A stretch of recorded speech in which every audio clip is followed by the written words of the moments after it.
इसके बाद सौनकादिक ऋषि कहते हैं एक और प्रश्न, कहते हैं पूछिए। सौनकादिक ऋषि कहते हैं कि भगवान के तो कई सारे स्वरूप हैं, कोई उन्हें प्रभु श्री राम के रूप में पूज रहा है, कोई श्री कृष्ण के रूप में पूज रहा है, कोई हनुमान जी के रूप में पूज रहा है, तो कोई किसी रूप में। अब कौन सा रूप श्रेष्ठ है, किनकी पूजा करना चाहिए, किनकी नहीं करना चाहिए, ये सुन करके सूर्य जी कहते हैं देखिए पहली बात तो ये, भगवान के हर रूप श्रेष्ठ है, कभी किसी की निंदा मत करिए। भगवान के हर रूप बहुत श्रेष्ठ है। आप भले ही पूजा एक की कीजिए, लेकिन निंदा कभी किसी की मत कीजिए। जिस तरह से हम एक वृक्ष को देखते हैं महाराज, जब वो वृक्ष बड़ा हो जाता है तो उसमें असंख्य पत्ते हैं, कई सारी डालियां हैं, फूल हैं, फल हैं, बहुत बड़ा है वो। लेकिन जब हम उसके मूल तत्व को देखते हैं तो उसका मूल तत्व है उसकी जड़। ऐसे ही भगवान के कई सारे रूप हैं, लेकिन मूल तत्व है एक, और वो है कृष्ण। आप भगवान को जिस रूप में पूजोगे, जिस रूप में भजोगे, उस रूप में आकर के वो आपको दर्शन देंगे। जिस तरह से आप दीपक के आगे किसी भी रंग का कांच रख दो, वो उसी रंग का प्रकाश फैलाएगा, इसी तरह से आप भगवान को जिस रूप में पूजोगे वो उस रूप में चले आएंगे। तो बंधन सबका करो पर निष्ठा एक में रखो। आपके जो भी इष्ट हैं आप यही मांगो सभी भगवान से कि उनके प्रति हमारा विश्वास और बढ़े। भागवत में वर्णन भी आता है कि जब रुक्मणी जी माता कात्यायनी की पूजा करने जाती है तो मूर्ति सामने माता कात्यायनी की है, लेकिन उसमें दर्शन हो रहे हैं श्री कृष्ण की। तो प्रेम हो तो ऐसा कि हर जगह सिर्फ वही वही दिखे। तो सूर्य जी कहते हैं कि भगवान के हर रूप श्रेष्ठ है। सौनकादिक ऋषि कहते हैं कि कहा जाता है भगवान अजन्मे हैं, भगवान ने कभी जन्म नहीं लिया, तो इतने सारे अवतार कैसे ले लिए? सूर्य जी कहते हैं आपके प्रश्न में ही आपका उत्तर है, भगवान कभी भी जन्म नहीं लेते, भगवान अजन्मे हैं। भगवान हमेशा अवतार धारण करते हैं, और अवतार भी कब कब धारण करते हैं? जब जब होत धर्म की हानि, बड़े असुर महाअभिमानी, तब तब धरि प्रभु विविध शरीरा, हर हिम कृपा निधि सज्जन पीरा। जब जब धर्म की हानि हुई है तब तब भगवान ने अवतार धारण किया है इस पृथ्वी के कल्याण के लिए, तब तब प्रभु अवतार लेते हैं। देखिए अभी हम 24 अवतारों की कथा संक्षिप्त में सुनेंगे, आने वाले दिनों में विस्तार पूर्वक सुनेंगे। सौनकादिक ऋषि कहते हैं भगवान ने इस मानव शरीर को धारण कैसे किया? तो इस सुन करके सूर्य जी उन्हें बता रहे हैं कि जब श्री हरि विष्णु शेषशय्या पर निंद्रा देवी के आगोश में थे, पूरी पृथ्वी जलमग्न हो रही थी प्रलय के कारण, तब उनकी नाभि से कमल उत्पन्न होते हैं और उस कमल से ब्रह्म उत्पन्न होते हैं। ये भगवान का विराट स्वरूप भी कहा गया है, इससे कई लोगों की कल्पना भी की है। तो उसके बाद श्री हरि विष्णु मानव शरीर को धारण करते हैं। अब देखिए जब भगवान ने इस मानव शरीर को धारण किया तो उन्होंने 5 महाभूत और 11 इंद्रियों का समावेश करके शरीर का निर्माण किया है। अब 5 महाभूत कौन कौन से? क्षितिजल पावक गगन समीरा, पंच रचित है अदम शरीर। मन में बात आती है कि 5 महाभूत कौन कौन से हैं? तो मरा अग्नि, वायु, जल, भूमि और आकाश। इस तरह से ये 5 महाभूत हैं और 11 इंद्रियां, उनका समावेश करके श्री हरि विष्णु मानव शरीर का निर्माण करते हैं। सौनकादिक ऋषि कहते हैं आप 24 अवतारों की कथा सुनाइए। तो सूर्य जी कहते हैं कि सनक, सनंदन, सनातन, चौथे सनत कुमार ब्रह्मचर्य धारण किया हुआ प्रथम अवतार। श्री हरि विष्णु पहला अवतार धारण करते हैं सौनकादिक ऋषियों के रूप में।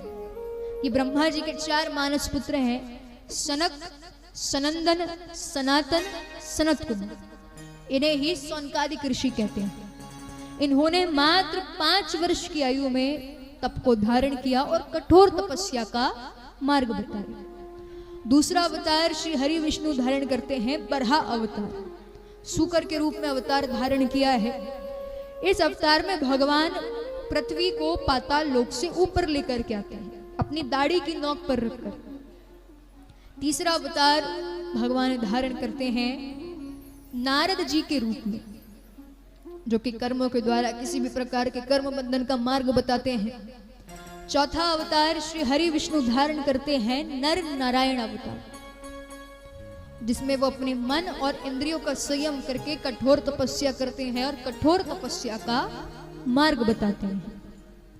पांचवा अवतार श्री हरि विष्णु धारण करते हैं कपिल मुनि के रूप में, जिसमें कि वो सभी तत्वों का निर्णय करने वाले सांख्य शास्त्र का पुनः निर्माण करते हैं और अपनी माता देवहूति और एक ब्राह्मण को उपदेश देते हैं। छठवां अवतार भगवान धारण करते हैं दत्तात्रेय के रूप में। इस अवतार की कथा को हम विस्तार पूर्वक सुनेंगे। तो महाराज, एक समय की बात है कि माता अनुसुईया, जो कि स्वयं एक महान सती थी, तो माता अनुसुईया त्रिदेव जैसे पुत्र पाने की कामना से कठोर तपस्या कर रही है। अब त्रिदेव कौन? ब्रह्मा, विष्णु, महेश। तो तीनों देवों जैसे पुत्र चाहती हैं, उसके लिए कठोर तपस्या कर रही हैं, प्रार्थना कर रही हैं। तीनों देवों को पता चला, बड़े प्रसन्न हुए कि माता अनुसुईया हमारे जैसे पुत्र चाहती हैं। लेकिन ये बात जब तीनों देवियों को पता चलती है, अब तीनों देवियां कौन? उनकी पत्नियां, अर्धांगिनियां, सरस्वती जी, लक्ष्मी जी, पार्वती जी। जैसे ये बात तीनों देवियों को पता चली, मन में जलन के भाव उत्पन्न हुए। तीनों देवियां सोचती हैं कि हमारे पतियों जैसे पुत्र क्यों चाहती। और देखिए, स्त्रियों के मन में जलन के भाव बड़े जल्दी आते हैं, सभी इस बात को बड़े अच्छे से जानते हैं।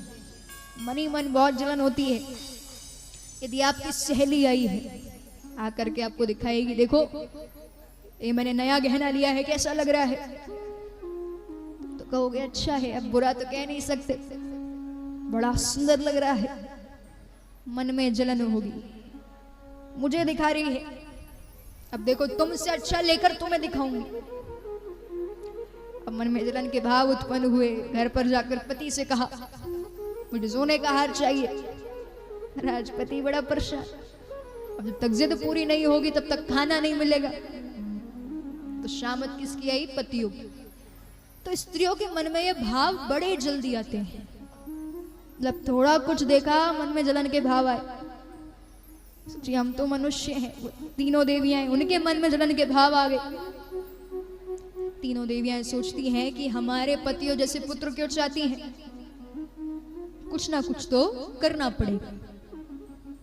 तीनों देवियां जाती हैं, जाकर के त्रिदेव से कहती हैं देखिए आप जाइए, जाकर के माता अनुसुईया के सतीत्व की, तप की परीक्षा लीजिए। त्रिदेव कहते हैं वो तपस्या कर रही हैं, करने दीजिए, क्या दिक्कत है। ये सुनकर के तीनों देवियां कहती हैं जितना कहा है उतना कीजिए। महाराज त्रिदेव को मानना पड़ा। जब त्रिदेव की अपनी पत्नियों के सामने नहीं चली तो आपकी कौन सी चलने वाली। त्रिदेव कहते ठीक है महाराज, अब ना चाहते हुए भी पत्नियों ने कहा है तो बात तो मानना पड़ेगी। अब त्रिदेव सोचते हैं यदि माता अनुसुईया के सतीत्व की, तप की परीक्षा लेना है तो वास्तविक स्वरूप में तो जाने से रहे। अब वो सोच विचार करते हैं, फिर निर्णय लेते हैं कि वो साधुओं का वेश धारण करके जाएंगे। साधुओं का वेश धारण कर लिया है, माता अनुसुईया की कुटिया पर पहुंचते हैं। अब आवाज लगाई है मैया भिक्षाम देहि। माता अनुसुईया दौड़ी दौड़ी चली आई, रुकिए रुकिए मैं भिक्षा लेकर आती हूँ। त्रिदेव कहते हैं आप रुकिए, हम भिक्षा ऐसे नहीं लेते, हमारी शर्त है। माता अनुसुईया कहती हैं कैसी शर्त? त्रिदेव कहते हैं ऐसे नहीं बताएंगे शर्त। माता अनुसुईया मन में सोच रही हैं कि ऐसी कौन सी बात होगी, अरे ऐसी कैसी भिक्षा लेनी है कि इनकी शर्त है। फिर मन में बात आती है हो सकता है बहुत दिन हो गए, अच्छा भोजन नहीं मिला, इसलिए कह रहे हो। माता अनुसुईया कहती हैं ठीक है अपनी शर्त बताइए। त्रिदेव कहते नहीं, पहले आपको वचन देना पड़ेगा कि आप हमारी शर्त पूरी करोगे। अब मन में और विचार आ रहे कि ऐसी कैसी शर्तें हैं कि इन्हें वचन लेना पड़ रहा है, लेकिन मन में यह भी बात है कि कोई भी याचक मेरे द्वार से खाली हाथ ना जाए। सोचते सोचते माता अनुसुईया ने कह दिया, ठीक है, मैं वचन देती हूँ, आपकी शर्त पूरी करूंगी। अब देखिए महाराज, त्रिदेव को माता अनुसुईया के सतीत्व की और तप की परीक्षा लेना थी, इसलिए त्रिदेव कहते हैं कि यदि आपको हमें भिक्षा देना है तो नग्न अवस्था में देना पड़ेगा, बिना वस्त्रों के। जैसे यह बात सुनी माता अनुसुईया घबरा गई। सोचती हैं कि ये कैसी शर्त हुई, क्रोध भी आता है बहुत, लेकिन अब वचन दे दिया। और पहले के समय की तो रीत थी, प्राण जाए पर वचन ना जाए। महाराज माता अनुसुईया सोच रही हैं कि अब क्या करूं, लेकिन जैसा मैंने कहा कि वो स्वयं एक महान स्थिति है। माता अनुसुईया सोचती हैं कि मैं किसी अनजान पुरुष के सामने से नहीं जा सकती, लेकिन मैं अबोध शिशुओं के सामने से जा सकती हूँ। क्योंकि देखिए, एक छोटे से बालक में कोई भाव नहीं होते, काम क्रोध मद लोभ मोह के, कुछ नहीं जानते। तो माता अनुसुईया सोचती हैं यही सही है। त्रिदेव से कहती हैं, आप रुकिए, मैं अभी आती हूँ। राज दौड़ी दौड़ी अंदर गई, जल का कलश लेकर के आती हैं, जल को हाथ में लिया, अभिमंत्रित किया, तीनों देवों पर छिड़का। जैसे उसके चींटे त्रिदेव पर पड़े तो तीनों देव, ब्रह्मा विष्णु महेश, छोटे छोटे शिशु बन गए हैं, बच्चे बन गए हैं। राज रोने लगे। माता अनुसुईया ने तीनों देवों को उठाया, कुटिया में लाई, पालने में सुला दिया है। अब माता अनुसुईया ये देखते हैं किस तरह से ध्यान रख रही हैं।